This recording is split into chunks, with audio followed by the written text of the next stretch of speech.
I am Rebecca from ChemKnits, and tonight we are going to play around with some neon fluorescent acid dyes and do a scribble dyeing technique.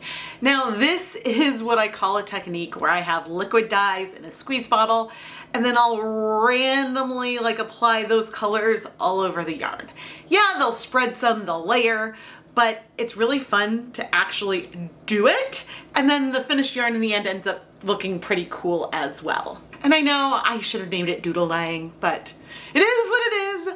Let's go take a look at our colors.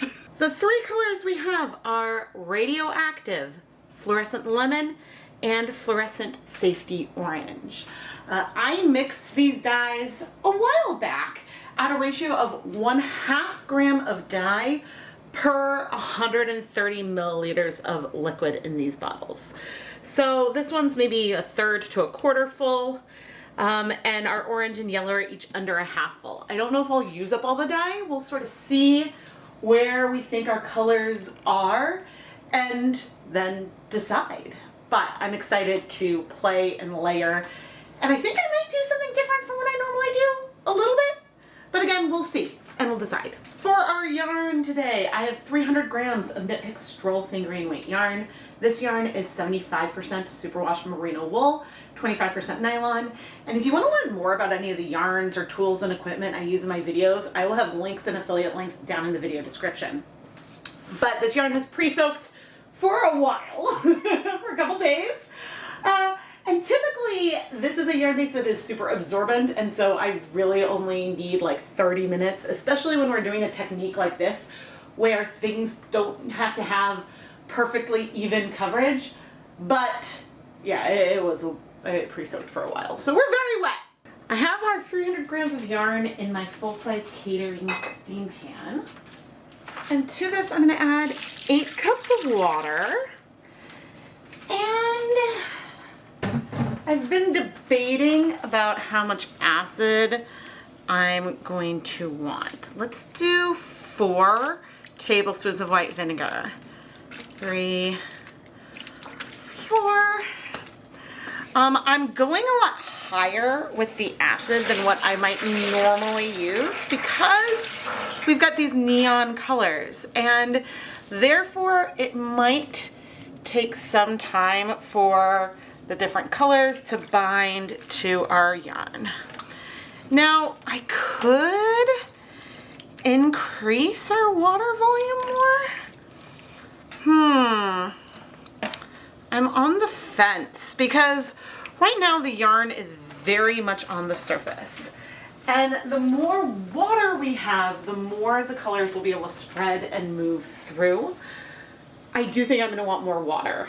Okay, I mixed water at that same ratio of acid to water. So then I can add some, but I don't have to add all of it, and I know I'm going to keep the pH similar. So we're maybe between 12 and 13 cups of water. I guess I was going to aim for about 12, but I think I added a little bit more, closer to 5 cups of water, but we have that same ratio. And now our yarn is still at the surface a bit, but the yarn is not as compressed.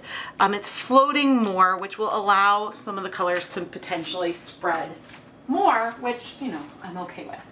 But I'm kind of thinking that rather than doing all 3 colors all over, we might do orange, yellow, green with some overlap.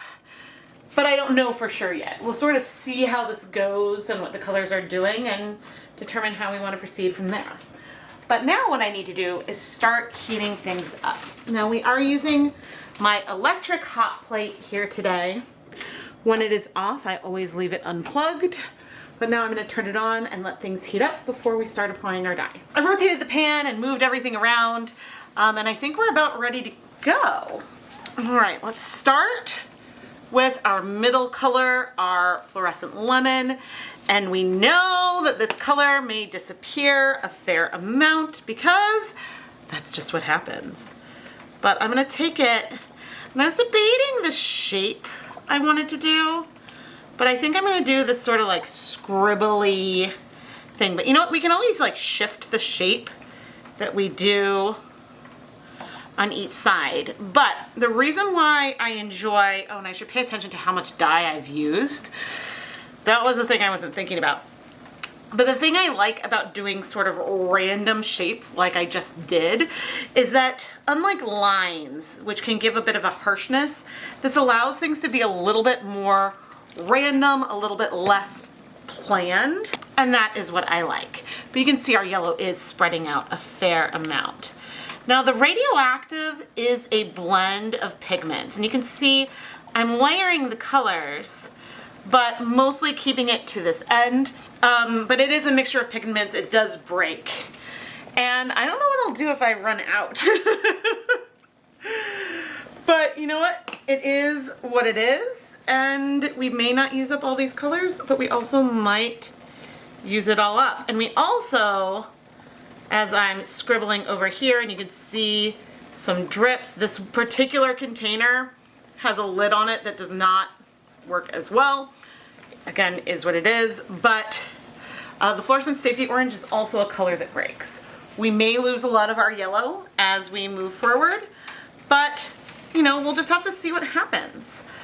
The good news is that things are getting nice and hot, and well, I don't have that much dye left.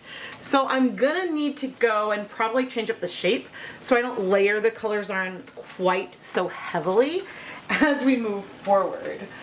I could always mix up more dye, but that's not what I want to do. I do like these colors. I am resisting touching it though. I have a spoon here. I will touch it eventually, but for right now, I want to give it a minute and let these colors absorb a little bit before we move things around to apply more color. But hopefully we have enough water in here that allowed things to spread out. But okay, I'm gonna see you guys in, well, let's check in after 5 minutes. After 5 minutes, I can bring a spoon in. We can see how much things have spread. It's been about 5 minutes. I'm not seeing, that's really good, much pigment in here at all, which means I can go ahead and flip things. Now, what I was hoping, okay, I do see some amount of color coming through. I was hoping that I would see more color coming through. Because I'm like, oh no, I'm gonna go through the dye faster than I wanted. And the ironic thing is that I will probably be mixing up more of these dyes in the not too distant future, but I didn't want to do that quite yet. Oh man, okay. And besides, I wanted to do this particular colorway. So I think what I could do, you know what? I'm not gonna dilute things yet. I am gonna go bigger. And we're gonna go for hearts-ish.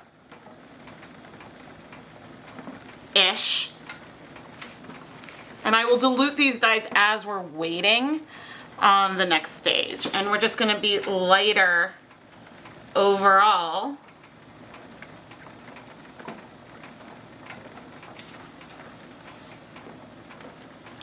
As we go over here. Now the one color, which is also the darkest on our yarn, is our orange.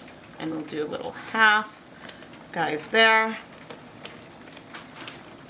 So we're gonna have some extra of our Fluorescent Safety Orange around. But you can see we still got some decent coverage. But I think I'm gonna set a timer for 5 minutes, and I am gonna add some water to our dyes. Okay, we have our 3 bottles, and you can see we have very little of the green, a little bit of the yellow, and a fair amount of the orange. So what I'm gonna do is I'm gonna take about a 1/4 cup of water, which is about 60 milliliters, and add it to those containers. And we're gonna do the same with the orange, even though that one has a lot more dye in it. Just so that way I have a little bit more volume to work with. Now, the one issue, and this is something that could come into play, is that when it comes to radioactive and fluorescent lemon, once they get less concentrated, the colors feel more and more similar. And when you look at the way the dyes spread, then maybe you'll be able to feel that a little bit more than just me saying it. But from what I've done in the past depths of shade of these neon colors, when the colors are at their most pastel, then you stop differentiating between this particular green and yellow. And it's a little hard to see, but if you look at the like halo around some of the greens versus the halo of the yellow, there are definitely differences in there, but it's super subtle. But anyway, there's 2 minutes left on my timer before we flip. And now we can shift and move things again. I will just need to remember, because I did not label these containers, I will just need to remember that I have shifted things. Okay, but this time I'm kind of like opening things up. I'm not even lifting it out all the way. I'm just trying to expose areas of the yarn that have less coverage on it already, so we can layer on our colors. And I'll probably be flipping a couple more times as well. Okay, and even though we did just hearts last time, I can come in.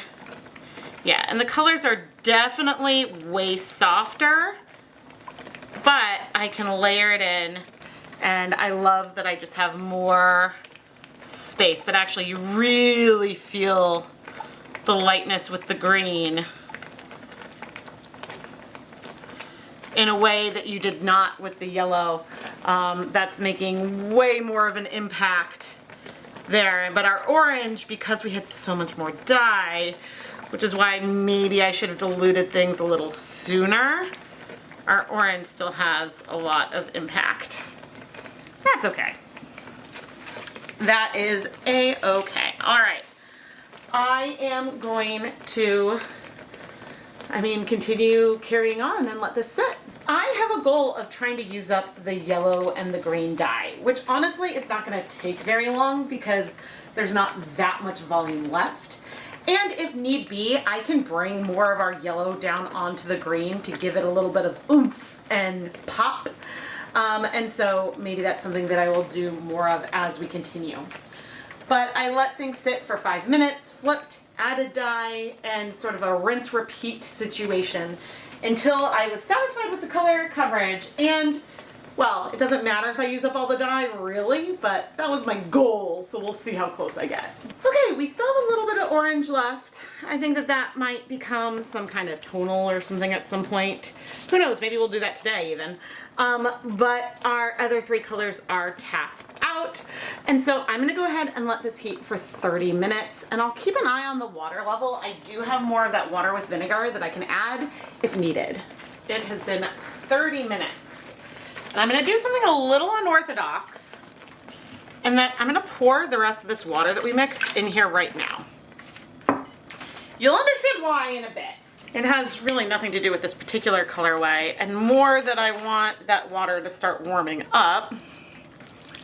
This is pretty. Sure, this in theory could help everything else cool off a little faster, but not by much. But the reason for this is that I want to take the rest of that leftover orange dye and do something with it. But for now, I'm going to set this yarn aside to cool. And in this leftover dye bath, I'm going to take this orange dye. That lid was not on. Pour that in. I'm going to rinse this out. There we go. I considered not stirring it. Oh, but we'll stir it and try not to splash too much dye out in the process. Thankfully, none of that landed on my floor, but I do need to be a little bit careful. And I am going to bring over a dry skein of Knit Picks Stroll fingering weight yarn, and we are going to bring this in to our dye bath. Now, as we're going in, I am slowly adding different bits in, so that way we don't have one area that is significantly more saturated than the rest. These colors can break as well, and we're just going to end up with a tonal. And I wonder if this color will end up feeling like it's a reasonable contrasting color for the rest of our yarn. But you can see now just how absorbent this yarn is, both in terms of how it picked up liquid, but also the color. But yeah, this may be too soft to go with our main colorway, but maybe not. And so now I am going to just let this heat for 30 minutes so we can set the color. But you can see most of the color is currently in our yarn, which is very nice. And that, my friends, is that. I'm gonna set this guy aside to cool.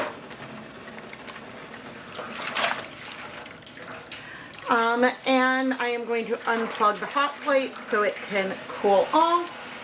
That's the one downside of the hot plate. I've already turned off the burners, but you can hear that it's still warm. And that's just because it takes some time for the coils to cool off. And that's why, to just make sure things are cooling, I always unplug it when it is not in use. But now I'll see you when we're ready to wash the yarn. All right, I figured we may as well wash that yarn mop with our other yarns. And it's really not a yarn mop as much as like just using up the leftover dye. So there's elements of it together. It could be a reasonable contrast, but there's not a huge amount of contrast between the like more tonal and the variegated orange section, but sometimes that can be good. So you let me know, and we'll look at it dry to see if we want to use it together. But right now I'm washing in cold water with a little bit of dish soap, and I'm not seeing any color come out, which is fantastic. So I'm gonna go ahead and rinse out the soap. Then I'm gonna pop all of the yarn into my spin dryer to remove excess liquid. It helps things air dry faster. And we'll hang it up to dry. I don't know if this is adequately showing up on camera. Like when I'm looking at this on the monitor, it feels almost like it's glowing. Maybe I need to turn off all the lights. And by all the lights, I mean the artificial lights. I'm gonna bring over my black light. That did not help. These colors are so bright. Oh my gosh, that it's just like you can't see the like nuance. If I pull back a lot, no, because like I see the scribble and the sections in person. Let me zoom in on the different areas. The yellows are more subtle, but you can see some of those green scribbles. And so when I turn on the light and pull back, then you can almost see some of the variation a little better, like especially like in here, where it's not as bright, but fluorescent yellow, which is in all these colors, is super, super bright. Now the orange, I believe, has some fluorescent pinks in there as well. And I'm just so overexposed. There we go. I had to just massively reduce the exposure so then you could see the variation. Okay, and you can see it on the yellow and now on the green. I love that I needed to bring out the contrast of the fluorescence for this to really show up. Maybe keeping things a little underexposed also helps like make it show up. There's a reason why things that are fluorescent feel a lot brighter and more vibrant in natural light than they do with artificial, because there's UV light in the sunlight, and that gives kind of a day glow effect to our yarn. Now, I feel like a lot of the time I do a scribble dyeing technique on yarn. I layer the colors together more than I did today. And yes, we had overlap at sort of like and yes, we had overlap at the intersection between different colors, but mostly I kept things to their own section, which is a really fun way to layer the colors on. Now, if I was doing this with colors that weren't fluorescent, say like a deep magenta or a sapphire blue, the colors wouldn't have spread quite as much. With a lot of fluorescent dyes, they do strike a bit slower compared to other bright colors that aren't fluorescent.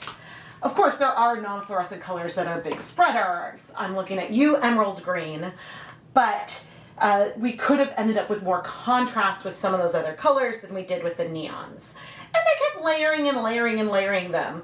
But I really like this way of making a variegated yarn, and it is so much fun. And sometimes, isn't that the thing that's important? Isn't that why we love fiber arts and playing with yarn? Because ultimately, the act of creating and making it is fun. And that, my friends, is just magical. Our bonus orange is beautiful. There is definitely a little bit of breaking to it. Like, I feel that there's some areas that are a little more pink versus a little more yellow. It is really beautiful and subtle. Very like orange sherbet feeling. And it is also fluorescent. And like you can just really see the fluorescence. And I have like the yarn is on the floor. The black light is at like hip level for me. And you can really just see how bright everything is without me needing to come down and sort of spotlight the yarn. So fun. Is fluorescence essential for anything day to day? No. Is it just a fun feature of the yarn? Yes. And that's why I love bringing out the black light and showing it off. But now I gotta go twist everything up. So now you tell me down in the comments below, would you use this bonus peach light neon orange? I don't know what to call the color. Would you use that with this brighter variegated yarn? Or does it feel too unrelated? I feel like it works together and could be like a very subtle transition into it. But yeah, I'm really curious to hear your opinions on whether the yarns work together or your opinion. I mean, ultimately, you can use any two yarns together, but we all have preferences when it comes to color, and so I just love hearing your opinions. Even if you don't like what I created, I still appreciate that because honestly, that kind of feedback helps me when I'm going and designing a mystery colorway, like for Halloween or Hanukkah or the SMSMS series. I try to take things into account based on the overall feedback that I receive. But I also know that a lot of us have very different color preferences, right? There's some people who don't love neons at all, and other people who only want neons. And all of that is totally fine. I appreciate like criticism. It's okay to say, I'm sorry, I just don't like this yarn. You don't even have to say, I'm sorry. It's okay to just say, I don't love this yarn, or Rebecca, I've seen you do better, and things like that. None of that bothers me. I happen to really like the way this yarn turned out. I'm not trying to be negative about it or anything. I'm just trying to say it's okay to tell me you don't like what I made. I am Rebecca from ChemKnits, and I have been here on YouTube for a very, very long time. I first created the YouTube account because I wanted to have, well, for two reasons. One, my sister-in-law had some knitting questions, so I made some videos for her. And I needed a way to like send it to her, so I used YouTube as a way to like send a video. And then also I was like, oh, I can put some of these videos and embed them on my blog if I upload it to YouTube. And so that's how a lot of this started. And that's how the channel existed while I was still mostly blog-based. And so it's just funny to go back and reflect. But oh man, when I pull up an older video, oh, I cringe. I feel like I've grown a lot over the years. But anyway, thank you so much for watching. Again, subscribe and give the video a thumbs up if you enjoyed it. Thank you so much for watching.